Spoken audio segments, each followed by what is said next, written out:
আজ আমরা চট্টগ্রামবাসী শোকাহত, বিশেষ করে আমাদের উত্তর জেলা বিএনপির সাবেক সংগ্রামী সভাপতি জনাব আব্দুল্লাহ নোমান সাহেব। নোমান সাহেব হচ্ছেন বিএনপির কেন্দ্রীয় কমিটির ভাইস চেয়ারম্যান, বীর মুক্তিযোদ্ধা। জাতীয়তাবাদী ছাত্র দলের রাজনীতি আমি ওনার হাত ধরে শুরু করেছি। বাংলাদেশ জাতীয়তাবাদী দল চট্টগ্রাম উত্তর জেলা শাখা তথা রাঙ্গুনি উপজেলা শাখার পক্ষ থেকে আমাদের প্রান্তীয় নেতা, যিনি হাজার হাজার নেতা সৃষ্টি করেছেন, সেই নোমান ভাইয়ের প্রতি আমাদের শোক প্রকাশ করছি। কারণ ওনার মৃত্যুতে বাংলাদেশ জাতীয়তাবাদী দল অপরিণত হয়েছে, চট্টগ্রামবাসী হারিয়েছে একজন অভিভাবক। আর আজকে আমরা রাঙ্গুনি উপজেলার পক্ষ থেকেও আমরা শোক প্রকাশ করছি। রাঙ্গুনিয়াবাসীও আমরা আজকে শোকাহত। যাও এই মরহুম প্রতি আমাদের শেষ শ্রদ্ধা আজকে জানাজা হচ্ছে। মহান আল্লাহ তাআলা আমাদের প্রান্তীয় নেতাকে জান্নাতের মেহমান বানিয়ে দিক। আমিন আমিন আমিন।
বাংলাদেশ জাতীয়তাবাদী তরুণ দলের সম্মানিত সভাপতি, বীরচট্টলা নেতা সৃষ্টিকারী কারিগর, গণমানুষের নেতা, সাবেক মন্ত্রী আব্দুল্লাহ নোমান সাহেব আমাদের মাঝ থেকে গত মঙ্গলবার বিদায় নিয়েছেন। আজ চট্টগ্রামের জামাতুল পাড়া ঈদগাহ ময়দানে ওনার নামাজের জানাজা অনুষ্ঠিত হবে অল্প কিছুক্ষণের মধ্যে। বাংলাদেশ জাতীয়তাবাদী তরুণ দল কেন্দ্রীয় শাখার পক্ষ থেকে এবং চট্টগ্রামের পক্ষ থেকে আমি মোহাম্মদ সাইদুর রহমান, সহ বিজ্ঞান ও প্রযুক্তি বিষয়ক সম্পাদক, কেন্দ্রীয় বাংলাদেশ জাতীয়তাবাদী তরুণ দলের পক্ষ থেকে আহত এবং মর্মাহত। ওনার হাত ধরেই আজ চট্টগ্রামের মানুষ এবং চট্টগ্রামের আপামর জনতা বাংলাদেশ জাতীয়তাবাদী শক্তির ঐক্যবদ্ধ হয়ে আজ উনি আমাদের মাঝে নেই। আমি বাংলাদেশ জাতীয়তাবাদী তরুণ দলের পক্ষ থেকে আরো সমানবন্ধে জানাচ্ছি, এরকম আপামর জনতার মাঝে উনি আমাদের এই বাংলাদেশের একটি চিরন্তন নজিরবিহীন এক নেতা আমাদের মাঝ থেকে চলে যাচ্ছেন। ওনাকে শ্রদ্ধা সাথে স্মরণ করছি। ওনার রেখে যাওয়া অনেক স্মৃতি এবং ওনার রেখে যাওয়া রাজনৈতিক অনেক স্মৃতি আমাদের মাঝে আজ চলে যাচ্ছে।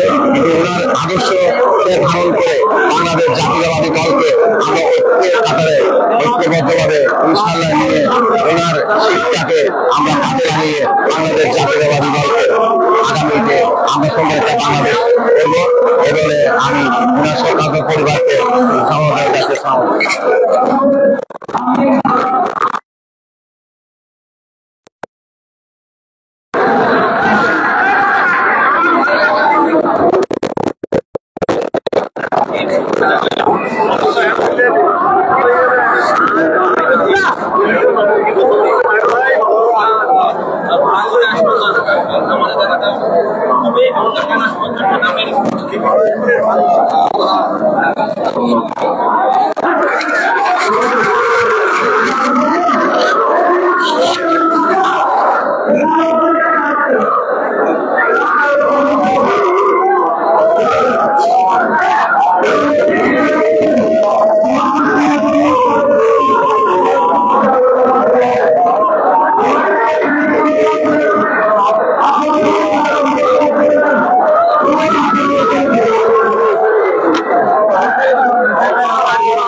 ছিলেন।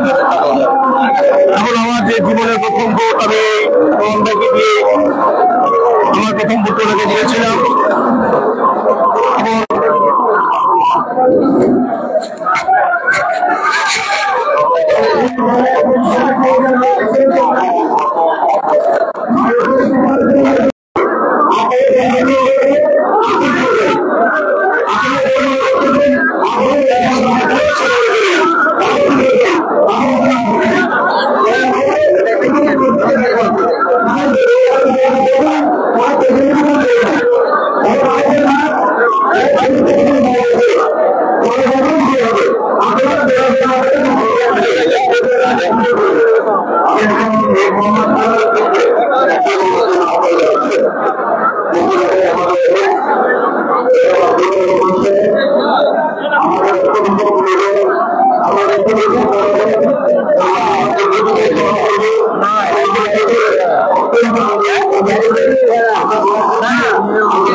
আজকে এমন একজন নেতাকে আমরা হারিয়েছি যা আমাদের শুধু চট্টগ্রামে নয় সারা বাংলাদেশে আমাদের অপরণীয় ক্ষতি হয়েছে। নোমান ভাইয়ের সাথে আমার দীর্ঘ আমি যখন চট্টগ্রাম বিশ্ববিদ্যালয়ে ছাত্র রাজনীতি করে ছাত্র দল করি তখন নোমান ভাইয়ের সাথে আমার কাজকে অংশগ্রহণ হয়েছে। আমরা তখন নোমান ভাইয়ের নেতৃত্বে আমার মনে আছে এখনো একসাথ বিরোধী আন্দোলনে নোমান ভাইয়ের এই চট্টগ্রামে নেতৃত্বে দিয়েছিলেন। আমরা নোমান ভাইয়ের সাথে কাজ করেছি। আজকে নোমান ভাই আমাদের মাঝে নাই। আপনারা এখানে যারা আছেন সবাই আমাদের প্রিয় নেতা। আমি শুধু চট্টগ্রামের অভিসংবাদিত নেতা করবো না, আমি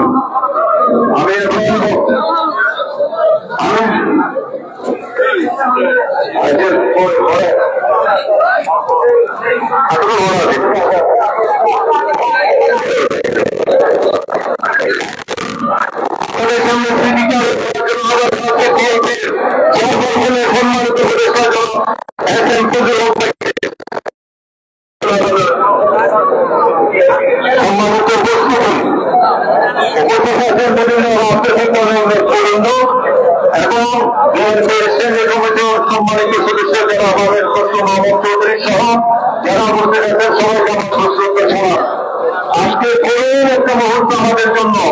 আমাদের দেশের গণতন্ত্র আন্দোলন সংগ্রামের মানুষ যারা আব্দুল্লাহ হারুন আব্দুল্লাহ নোমান সাহেব মৃত্যুবরণ করেছেন তাকে আমরা আজকে ছেড়ে বিদায় দিতে যাচ্ছি। আমি আপনাদেরকে সবাইকে অনুরোধ করবো ওনার জন্য দোয়া করবেন, ওনার পরিবারের সন্তানদের জন্য দোয়া করবেন যাতে ওনারা শক্তিশালী গণতন্ত্রের ভূমিকা রাখতে পারেন। সবাইকে সালাম। আমি এখন আহ্বান জানাচ্ছি বিএনপির একটু করে বলবেন, একটু ব্যস্ত করছিলেন না আমাদের দক্ষিণ জেলা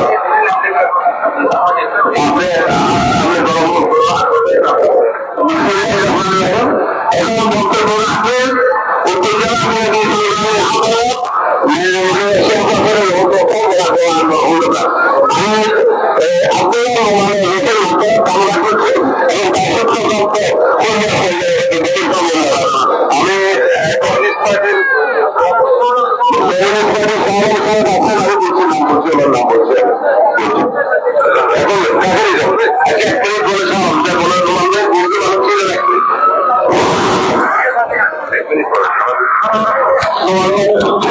চলে গেলেন চিরকালের জন্য। এখানে উপস্থিত আছেন বিএনপির স্থায়ী কমিটির সদস্য জনাব আমির খসরু মাহমুদ চৌধুরী অন্যান্য নেতৃবৃন্দ। নোমান ভাইয়ের সঙ্গে একসাথে একই দিন 1968 সালের 5 আগস্ট নোমান ভাই বাংলাদেশ ব্যাংক অর্থাৎ স্টেট ব্যাংক অফ পাকিস্তান সেখানে নোমান ভাই এবং সৈয়দ ভাই একসাথে গ্রেপ্তার হয়। আমি চট্টগ্রাম কলেজের গেট থেকে গ্রেপ্তার হয়। তিনজনে একসাথে করবেন এবং উনি যেন মেধাবী সন্তুষ্ট পায়। আমাকে ধন্যবাদ। আমি খন্দকারকে বক্তব্য আমার সেই বিচার দেওয়ার জন্য আহ্বান জানাব। আমাদের নেতা আমার নেতা জনাব আব্দুল্লাহ নোমান, আমরা ওনাকে আনুষ্ঠানিকভাবে বিদায় জানানোর জন্য আমরা এই জানাজায় উপস্থিত হয়েছি। আজকে এই জানাজায় ওনার অনুষ্ঠানে বিদায় বলতে আমাদের দলের জাতীয় স্থায়ী কমিটির অন্যতম সদস্য যারা তাদের ক্ষেত্রভাবে কেটে বাংলাদেশ জাতীয়তাবাদী দলের সদস্য নেতৃবৃন্দ অন্যান্য দলের নেতৃবৃন্দ উপস্থিত হয়েছেন। ব্যক্তিগতভাবে আব্দুল্লাহ নোমান আমার নেতা হয়েছেন সেই সময় থেকে 70-এর গণ আন্দোলন, আইয়ুব খান বিরোধী আন্দোলন সময় থেকে আমরা একাত্মতা হয়ে রাজনীতি আন্দোলন সংগ্রাম করেছি। স্বৈরাচারী এরশাদ বিরোধী আন্দোলন, স্বৈরাচারী শেখ হাসিনা বিরোধী আন্দোলনে আমরা চট্টগ্রামের আপামন জনগণের সাথে ঐক্যবদ্ধ হয়ে আমরা আন্দোলন করেছি, সংগ্রাম করেছি। শুধু তাই না, এই আব্দুল্লাহ নোমান রাজনীতিক নয়, ব্যক্তি হিসাবে সমাজের সাধারণ মানুষের নিকট অত্যন্ত অত্যন্ত জনপ্রিয় একটি ব্যক্তির নাম। আমরা আজকে ওনাকে বিদায় জানাচ্ছি। আল্লাহ ওনাকে ব্যস্ত নসিব করুক, ওনার শোক সন্তপ্ত পরিবারকে আল্লাহ ধৈর্য ধারণ করার ক্ষমতা দান করুক। আমরা যেমন ওনার কর্মময় জীবন, আমাদের নেতা কর্মীরা যেমন পরবর্তী জীবন যেমন অনুসরণ করতে পারে, সবার নিকট এই আবেদন জানিয়ে আমি আমার বক্তব্য শেষ করছি। আসসালামু আলাইকুম ওয়া রাহমাতুল্লাহি ওয়া বারাকাতুহু। এখন আপনাদের সম্মুখে স্মৃতি স্মারণ করবেন নোমান ভাই অত্যন্ত আপন জন, চট্টগ্রাম সিটি কর্পোরেশনের সম্মানিত মেয়র, চট্টগ্রামের কৃতি সন্তান জননেতা জনাব ডাক্তার সাদাত হোসেন। আসসালামু আলাইকুম ওয়া রাহমাতুল্লাহি ওয়া বারাকাতুহু। বিসমিল্লাহির রহমানির রহিম। আজকে যে মানুষটির সামনে দাঁড়িয়ে আমরা কথা বলছি, চট্টগ্রামের শুধু একজন রাজনীতিবিদ কিংবা নেতা নয়, পুরা চট্টলার গণমানুষের উনি একজন অভিভাবক ছিলেন। আমরা আজকে একজন অভিভাবক মাসের শেষে রমজান মাসকে যখন আমরা স্বাগত জানাচ্ছি, যে মাসটি আল্লাহ তাআলা কবরের আযাব মাফ করে দেন, কাজে এই মানুষটি আমরা মনে করি মহান রব্বুল আলামিন ওনাকে এমন একটি সময় ওনার মৃত্যু দিয়েছেন, ওনার রহমতের সময়ে। আমরা ওনার কাছে আজকে কায়ে মনোবাক্যে আল্লাহ তাআলা ওনাকে যাতে জান্নাতুল ফেরদৌস নসিব করুক, এই কামনায় আমরা করছি। এবং আজকে আমি আর বক্তব্য বাড়াচ্ছি না, আপনারা সবাই ওনার জন্য দোয়া করবেন। চট্টলার জন্য উনি অনেক কিছু করে গেছেন, গোষ্ঠীর হাত রয়েছে, সেটা হচ্ছে আব্দুল্লাহ নোমান। কাজেই আজকে এই দিন আমি আপনাদের কাছে অনুরোধ জানাচ্ছি, সমাজে চলাফেরায়, কথায় বার্তায়, রাজনীতিতে হয়তোবা আপনারা যদি কোনো কারণে কোনো মনোকষ্ট পেয়ে থাকেন, আল্লাহর অসীম রহমতে আপনারা ওনাকে ক্ষমা করে দিবেন। এখানে চট্টগ্রামের আরেকজন গণমানুষের নেতা জননেতা জনাব আমির খসরু মোহাম্মদ চৌধুরী উপস্থিত রয়েছেন। আমি ওনাকে সবিনয় অনুরোধ জানাচ্ছি এখন বক্তব্য রাখার জন্য।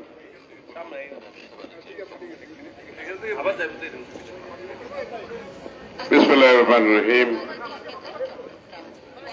ভাইয়ের জীবনের উপর আলোকপাত করার জন্য আগামী দিনে আমরা সময় পাবো, ইনশাআল্লাহ আমরা সেখানে বলবো। আজকে শুধু এটাই বলবো যে নোমান ভাই একদম পরিপূর্ণ একজন রাজনীতিবিদ। উনি ছাত্র নেতা ছিলেন, উনি কৃষক নেতা ছিলেন, উনি মূল রাজনীতি করেছেন। প্রতিফলন থাকা দরকার। নোমান ভাইয়ের সাথে আমরা রাস্তায় আন্দোলন করেছি, নোমান ভাইয়ের সাথে আমরা কেন্দ্রীয়ভাবে আন্দোলন করেছি। উনি বাংলাদেশের যেখানে যখন ওনার দায়িত্বপ্রাপ্ত হয়েছেন, উনি ওনার হৃদয়ের থেকে কাজগুলো করেছেন এবং মনে প্রাণে একজন রাজনীতিবিদ হিসেবে। সুতরাং এইটাই আজকে বলে যে আমরা যদি আমাদের রাজনীতি সেই পথে চালাতে না পারি, তাহলে গণমানুষের নেতা হওয়া যায় না। নোমান ভাই গণমানুষের নেতা হতে পেরেছেন, এটা আমাদের সামনে একটা বড় উদাহরণ। আমরা সবাই এটা থেকে শিক্ষা নিতে হবে। আমি ওনার পরিবারের, শোক সন্তপ্ত পরিবারের জন্য দোয়া করছি, নোমান ভাইয়ের জন্য আমরা সবাই আমাদের হৃদয়ের। বিসমিল্লাহির রহমানির রহিম। আমি ক্ষমা প্রার্থনা করে নিচ্ছি। যাদের উদ্দেশ্যে আমি কথা বলবো তাদের দিকে না তাকিয়ে আমি কথা বলতে পারি না, আমার একটু অসুবিধা আছে। আমি আপনাদের কাছে তাই ক্ষমা চেয়ে নিলাম আগেই, যে আমি পোডিয়ামে একটু দাঁড়িয়ে আপনাদের দিকে। রাজনৈতিক জীবনের বয়স ছিল 68। এখন আমি অপরাধ করে বলছি না, গোনা তো সম্ভব নয়, কিন্তু কমপক্ষে 68,000 মানুষ আমার এই জীবনে, আমি যতদিন ধরে, এত অল্প সময়ে এত মানুষের কাজ কিভাবে করলেন। আজ যদি তিনি জানতেন যে এটা তার শেষ বিদায় ভাষণ হতো, যদি তিনি সেভাবে বুঝতেন, আমি ভাবছিলাম আপনাদের আব্দুল্লাহ নোমান কি বলতেন।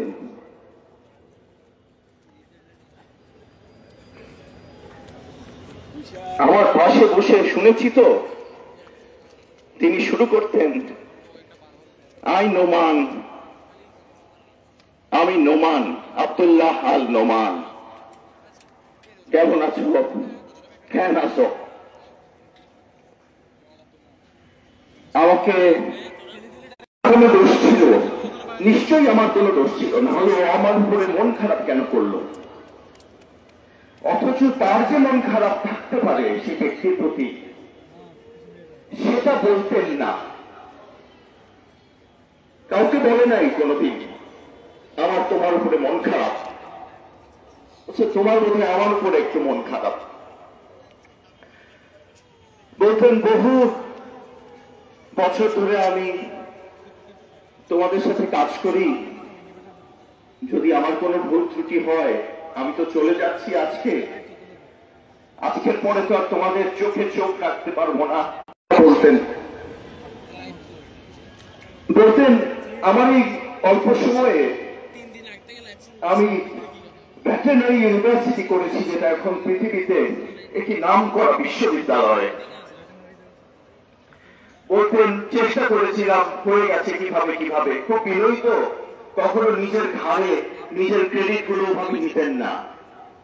বলতেন একটা গণ অভ্যুত্থানে 4 জন শহীদ NNMJ কলেজ করেছি বাকলিয়ায়, খুব নীরবে করেছি, যেন আবার কোন অ্যাটাক না আসে সেই কলেজ না হওয়ার জন্য, ষড়যন্ত্র না হয়ে যায়। তাই চেষ্টা করেছিলাম, হয়ে গেছে, এটাকে অনেক উন্নত করতে হবে। আপনাদের কাছে রেখে গেলাম, তোমাদের কাছে রেখে গেলাম। একটু মনে রেখো যে এই 90 খুব ইম্পর্টেন্ট আমাদের লাইফে, 71, 90, 24, আর এর আগে তো 1952 সনের 21শে ফেব্রুয়ারি মাস। আবার বলতেন যে আমি যখন ছাত্র ইউনিয়ন করেছি 1963 সনে, আমি অনেকের মতোই অথবা প্রথম বলেছিলাম চট্টগ্রামে একটা বিশ্ববিদ্যালয় প্রয়োজন, লালদিঘির ময়দানে। আজকে আমরা সেই বিশ্ববিদ্যালয় পেয়েছি, আমাদের কত ভালো লাগা, আমাদের একটা অসাধারণ চট্টগ্রাম বিশ্ববিদ্যালয় আছে। আমি এই 3য় সেতু, কর্ণফুলী 3য় সেতু, আমার মনে হয়েছিল যে আমরা 4 মাস আছি, 5 মাস আছি সরকারে 2006-এ। আমাদের একটা কুয়েত ফান্ড ছিল, দেশনেত্রীকে বললাম, ম্যাডাম আপনার মুখ দিয়ে তো প্রচার করিয়ে দিলাম লালদিঘিতে যে এই সেতু হবে, এখন কি হবে, আপনি এটা তো একটু ক্যাবিনেটে সাইন করা দরকার। তো পাশ করে এই 3য় সেতু আমরা করে ফেলেছি, যে এই 3য় সেতু আজও আমাদের গর্ব, অন্য কোনো সেতু বা টানেল নয়। যেটা অর্থনৈতিক কর্মকাণ্ডে মূল কাজটি করছে, সেটি এই 3য় কর্ণফুলী সেতু।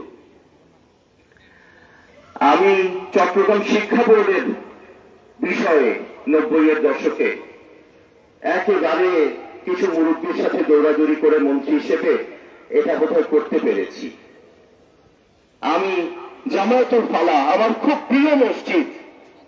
প্রিয় মসজিদ, এই মসজিদে কি যেন আছে, আমি সাইদ আল নোমানের কথা বলছি না, আমি আব্দুল্লাহ আল নোমানের কথা বলছি। কি ভালোবাসা এই মসজিদের প্রতি, প্রতিটি মসজিদ মন্দির পর্যন্ত তিনি কন্ট্রিবিউট করেছেন। বাট এই মসজিদ যেখানে তার আজকে শেষ প্রধান জানাজা, সেই মসজিদে একটা বরাদ্দ এনে সম্ভবত 90 বা 96 কোটি টাকা, এটাকে যতটুকু আজকে দেখছেন এতটুকু হয়েছে তার আমলে।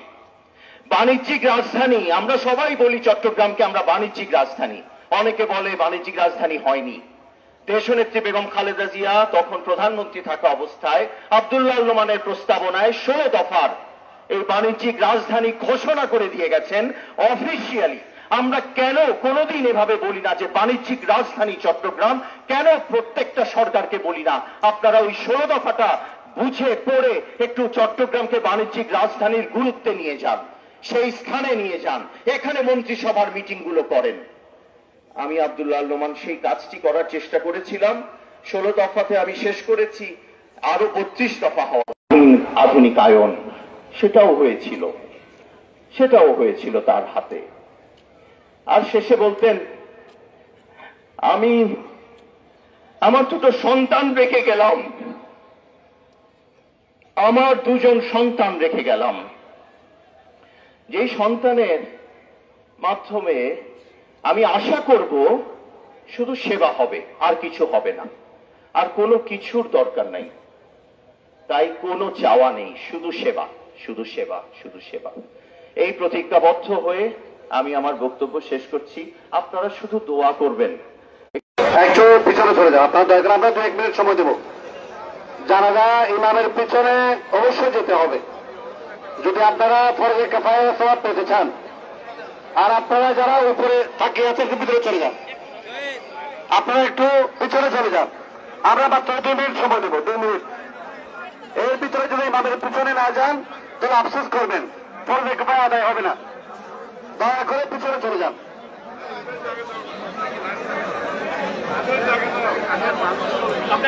জি জি, আমি আমার সফর শুরু করে দিচ্ছি, আপনারা তাড়াতাড়ি 1 মিনিট সময় হবে, তাড়াতাড়ি পিছনে চলে যান।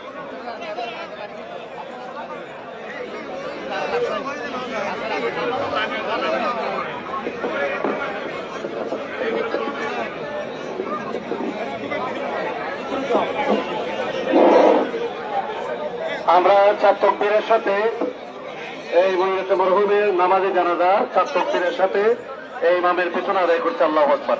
প্রথম তাকবীরের পরে সানা হবে, দ্বিতীয় তাকবীরের পরে দরুদ ইব্রাহিম হবে, তৃতীয় তাকবীরের পরে আল্লাহুম্মা আগফির লিহাইয়িনা ওয়া মাইয়িতিনা এই দোয়া হবে। এরপরে আখিরি সালামের পরে মাইয়িতের জন্য সূরা ফাতিহা শরীফ 3 বার ইখলাস শরীফ পড়ে দোয়া হবে।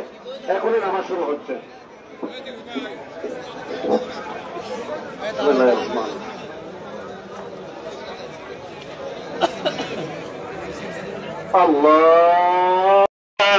আল্লাহ চমৎকার ভাবে ওনার জীবনের আল্লাহ কর্মগুলিকে আল্লাহ বয়ান করেছেন। আল্লাহ ওনার আরো যে কর্মগুলি উল্লেখ করা হয়নি, আল্লাহ সব কর্মকাণ্ডগুলি ওনার এই পরজগতে কবর থেকে শুরু করে জান্নাতে যাওয়া পর্যন্ত প্রত্যেকটা স্তরে তার জন্য নাজাতের ওসিলা করে দিন রব্বুল কারীম। বিশেষ করে আমরা যে ময়দানে দাঁড়িয়ে আল্লাহ ওনার নামাজে জানাজা আদায় করলাম, জমিয়তুল ফালাহ জাতীয় মসজিদ, আল্লাহ এই মসজিদ দাঁড়িয়ে আছেন, ওনার কর্মময় জীবনে সবচেয়ে উত্তম কাজ করেছেন এই মসজিদের খেদমত। আল্লাহ এই মসজিদের কোটি কোটি মুসল্লি নামাজ আদায় করেছেন, প্রত্যেকটা মুসল্লি রুকু সিজদার সওয়াব তার আমল নামায় আপনি দান করুন। আল্লাহ পরজগতে এই মসজিদ তার জন্য ওসিলা হিসেবে কবুল আর মঞ্জুর করুন রব্বুল কারীম। আমরা উপস্থিত হয়ে তাকে স্বীকৃতি দিলাম, ভালো মানুষ ছিলেন। আল্লাহ প্রত্যেকের এই স্বীকৃতি আপনার মহান দরবারে কবুল আর মঞ্জুর করুন। আল্লাহ ওনার আদর্শ যেটা আমাদেরকে শিক্ষা দিয়েছেন, আল্লাহ আমাদের কর্মময় জীবনে, রাজনৈতিক জীবনে সেই কর্মকে অনুসরণ করে, বিশেষ করে ওনার একমাত্র সন্তান তিনি যেন তার বাবার চেয়ে আরো কোটি গুণ বেশি কাজ করতে পারেন। আল্লাহ তার বাবার কাজগুলি যেন ওনার প্রেরণা যোগায়, ওনার জীবনের প্রেরণা হিসেবে বাবার কাজগুলির মাধ্যমে তিনি যেন বড় ধরনের দায়িত্ব পেয়ে এই কাজগুলি আরো ব্যাপক আকারে আঞ্জাম দিতে পারে, তাকে সেই তৌফিক নসিব করুন। আল্লাহ জানাজার জন্য ওনার ইন্তেকাল থেকে আজ এই পর্যন্ত অনেক খতমে কোরআন, তাহলিল, আল্লাহ অনেক দোয়া দিল্লাহ হয়েছে রব্বুল কারীম। বিশেষ করে তার পরিবারের পক্ষে যা কিছু আদায় হয়েছে, আল্লাহ ওনার সহকর্মীরা যা আদায় করেছেন, এই সব সওয়াব তার রূহের মধ্যে পৌঁছে দিন। ওয়া সাল্লাল্লাহু তাআলা ওয়া সাল্লামা আলা নবিয়িল আমিন। আল্লাহ শেষ কথা, আল্লাহ পাক কিছুক্ষণ আল্লাহ যখন আসরের পরে জানাজা হবে, আল্লাহ রওজানে জানাজার পরে দাফন করা হবে, দাফনের মধ্যে প্রশ্ন হবে তোমার রবকে, তোমার দিন কি, সর্বশেষ তোমার নবীকে সামনে এনে জিজ্ঞেস করবেন মা কুনতা তাকুলু ফি হাক্কি হাযার রাজুল, বান্দা বলো উনি কে। আল্লাহ তিনি যেন তোমার নবীর পরিচয় পেয়ে, বিশেষ করে তিনার আব্বাজান আম্মাজান সিরকুরি শাহ হুজুর রহমতুল্লাহ আলাইহি মুরিদ ছিলেন, উনি তৈয়ব শাহ হুজুর রহমতুল্লাহ আলাইহি মুরিদ ছিলেন। আল্লাহ উনি যেন আপনার হাবিবকে দেখে বলতে পারেন ইয়া রাসূলুল্লাহ আপনি আমার নবী, আপনার কথা শুনেছি, আপনার উপর দরুদ পড়েছি। সে কথা বললে আপনার হাবিবের যেন সুপারিশ পায়। আল্লাহ আমাদের পক্ষে যেন আব্দুল্লাহ রহমান সাহেব আপনার নবীকে সালামি দিয়ে আমাদের জানাজার কথা যেন বলতে পারেন, সেই ঈমান তাকে, সেই শক্তি তাকে দান করুন। সাল্লাল্লাহু তাআলা ওয়া সাল্লাম আলা নবিয়িল আমিন ওয়া আলিহি ওয়া আসহাবিহি আজমাইন বিহাক্কি লা ইলাহা ইল্লাল্লাহ মুহাম্মাদুর রাসূলুল্লাহ। আসসালামু আলাইকুম। আমাদের মুসলিমদেরকে দক্ষিণ ভারতে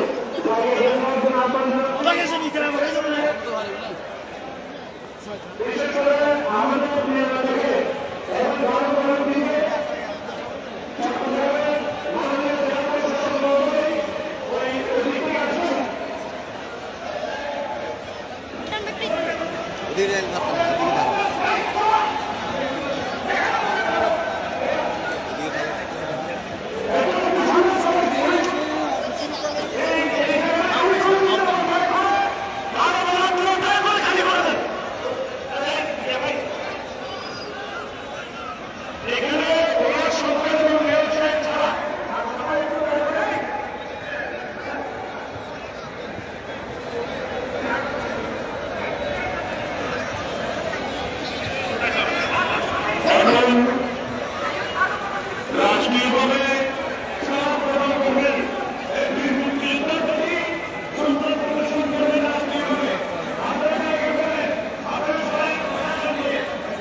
মুক্তিযোদ্ধার প্রতি গাঢ় প্রদর্শনের রাষ্ট্রীয়ভাবে সম্মান প্রদর্শন করা হবে। আপনারা একটু রাস্তা করবেন, জায়গা করবেন, জায়গা করবেন আপনারা।